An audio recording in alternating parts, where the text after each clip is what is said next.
کتاب کہانی مصنفہ کی زبانی۔ مہلک وبائیں تاریخ کے پس منظر میں مصنفہ زرین فاطمہ کی کتاب ہے جو غالباً سن 2005 اور 6 میں شائع ہوئی۔ مصنفہ اس کا انتساب لکھتی ہیں اپنی بہن فاطمہ، تایا محمد اور نانی فاطمہ کے نام جو ہیضہ، پلیگ اور ٹی بی کی نظر ہو گئے۔ مصنفہ کہتی ہیں صدیوں سے برصغیر پاک و ہند کے عوام متعدی امراض کا کس طرح سامنا کر رہے ہیں۔ ایک ایسا موضوع ہے جس پر پاک و ہند کی تاریخ پر لکھی گئی کتابیں تقریباً خاموش ہیں۔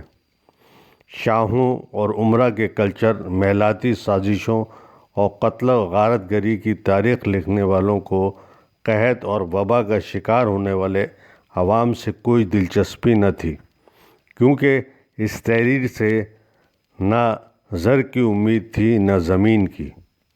ہماری نسل کے لیے چیچک، ہیضہ اور پلیگ مانوس الفاظ تھے۔ ان وباؤں سے اموات عام تھی۔ کسی گھر نے وباؤں کی نظر ہو جانے والے عزیزوں کو زندگی بھر قدم قدم پر یاد رکھا۔ کسی نے انہیں بھلا دینا ہی مناسب جانا۔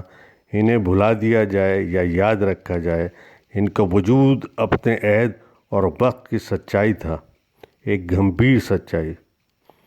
سرزمین ہند پر پھیلنے والی وبا نے میرے گھر سے بھی اپنا خراج وصول کیا۔ اگست 1947 اور شہر جبل پور۔ ملک فسادات کی لپیٹ میں تھا اور ہم سب ہیضہ کی وبا کی لپیٹ میں تھے۔ ماں، بابا جی، بڑے بھائی، بڑی بہن، ماسی جی اور میں سب زندگی اور موت کی جنگ لڑ رہے تھے۔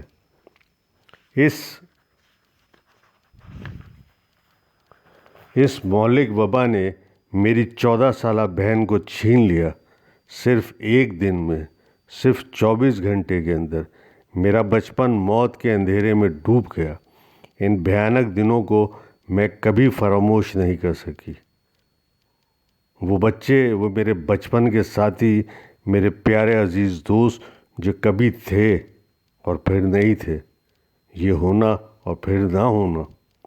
ان کی آواز اور جسم سے خالی جھوپڑیاں اور مکانات، سر جھکائے گم سم چلتے باپ اور ویران آنکھوں والی محروم مائیں جو مجھے دیکھتی تھی تو یوں محسوس ہوتا تھا کہ وہ مجھے نہیں، میرے کھوئے ہوئے دوستوں کو دیکھ رہی ہیں۔ یہ کیسا کچل دینے والا دکھ ہے۔ میرے دل پر وبا کا زخم بہت گہرا ہے۔ پھر یہ ہیضہ کی وبا تنہا تو نہ تھی، کچھ ہی فاصلے پر پلیگ اور ٹی بی بھی موجود تھے۔ 20ویں صدی کی دوسری دہائی میں میرے بابا جی جو اس وقت 10 سال کے تھے اور میرے تایا کو جبل پور سے بمبئی کے درمیان کسی جگہ ٹرین روک کر سارے مسافروں کو کے ساتھ اتار کر بے یار و مددگار چھوڑ دیا گیا۔ تایا بخار میں تپ رہے تھے اور نیم بے ہوش تھے۔ بابا جی کو بھی بخار تھا۔ ایک ہندو وید اور اس کی بیوی دونوں کو اپنے گھر لے گئے، علاج کیا۔ میرے جواں سال تایا پلیگ کی نظر ہو گئے۔ میرے بابا جی ٹھیک ہوئے تو انہیں جبل پور جانے والی ٹرین میں بٹھا دیا۔ پھر 1931 میں 38 سال کی عمر میں میری نانی غربت اور تنگ دستی کے ہاتھوں ٹی بی کا شکار ہو گئی۔ میری بڑی بہن فاطمہ ہیضہ کی وبا کے مقابلے میں اپنی جان ہار گئی اور میں زرینہ وبا کو سہہ گئی، شاید اس لیے کہ وبا کے زہریلے درد کو ہمیشہ اپنے اندر محسوس کرتی رہوں۔ میں زندگی بھر سکھ اور دکھ، خوشی اور غمی، پریشانی اور اداسی کے بے شمار لمحوں میں اسے یاد کرتی رہی۔ کاش وہ میرا ہاتھ تھامنے اور مجھ سے محبت کرنے کے لیے زندہ رہ جاتی۔ وہ بہن جو ماں بھی ہو، دوست بھی ہو اور بہن بھی، ایسی بہن کہ نہ ہونے کے دکھ کو وہی لڑکی یا عورت محسوس کر سکتی ہے جو اس بہناپے کی چاہت کی گھٹی چھاؤں سے محروم ہو۔ میں اس کتاب میں اپنے نام کے ساتھ اپنی بہن کا نام بھی شامل کر رہی ہوں۔ مجھے یقین ہے کہ میرے بڑے بھائی کو اپنی دونوں چھوٹی بہنوں کے نام ایک ساتھ دیکھ کر خوشی ہوگی۔ میں جناب صغیر احمد صاحب اور جناب نکھت بریلوی صاحب کی شکر گزار ہوں کہ ان کے مشورے اور تعاون سے اس کتاب کی اشاعت ممکن ہوئی۔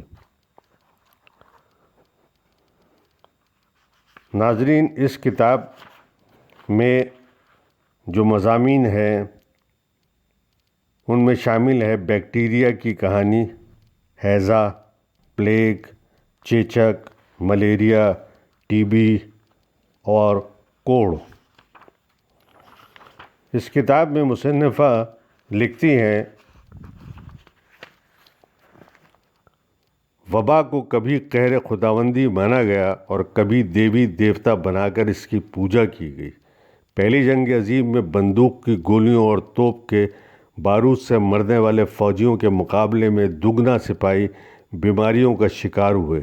ملیریا، پلیگ، ہیضہ، چیچک، کوڑ اور ٹی بی ان گنت صدیوں سے قحط اور غربت کے ساتھ مل کر دنیا میں ہلاکت و بربادی پھیلا رہے ہیں۔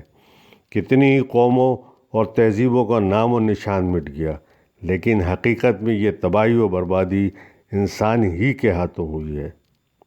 اس کرۂ ارض پر ایک وقت ایسا بھی تھا جب انسان ماحول کو تباہ کیے بنا اس زمین پر رہتا تھا۔ انسان اپنی خوراک شکار یا جنگل میں ملنے والے پھلوں سے حاصل کرتا تھا۔ اسی تناسب سے آبادی بھی کم تھی۔ انسانوں کے گروہ عموماً ایک ہی علاقے میں رہتے تھے اور اس مخصوص زمین اور موسم کے عادی تھے، لیکن پھر انسانوں نے جنگل کاٹ کر کھیتی باڑی شروع کی اور مل جل کر گاؤں میں رہنے لگے۔ کھیتی باڑی کے لیے ہل بھی استعمال کرنے لگے۔ مصر، وادی دجلہ و فرات اور وادی سندھ میں گندم، جو، دالیں وغیرہ کاشت کی جانے لگی۔ بھیڑ بکریاں اور گائیں وغیرہ بھی پالنے لگے۔ دوسری جانب چین اور تھائی لینڈ وغیرہ میں چاول اگایا جانے لگا۔ وہاں لوگ مرغی اور بطخ بھی پالنے لگے۔ انسانی تاریخ کا عہد کاشتکاری شروع ہو گیا تھا۔ جنگلوں کو کاٹنے والوں، نئے میدانوں میں کھیتی باڑی کرنے والوں اور بھیڑ بکری، گائے وغیرہ پالنے والوں کو ہزاروں سال تک یہ علم نہ ہو سکا کہ انہوں نے اس زمین پر آباد لاکھوں کیڑوں کے نظام زندگی کو تاراج کر دیا، اور انسان اس دور سے آج تک اس کا تاوان ادا کر رہا ہے۔ کچھ کیڑے مر گئے، کچھ نے تباہی مچا دی، کچھ نے نئے حالات میں انسان کے ساتھ رہنا سیکھ لیا، کیونکہ وہ جان گئے کہ مردہ انسان کو کھایا جائے تو کھانا جلدی ختم ہو جاتا ہے اور زندہ انسان سال ہر سال اسے غذا فراہم کرتا ہے۔ انسان کا مدافعاتی نظام بھی بدل گیا اور اس نے نئی بیماریوں کے ساتھ رہنا سیکھ لیا۔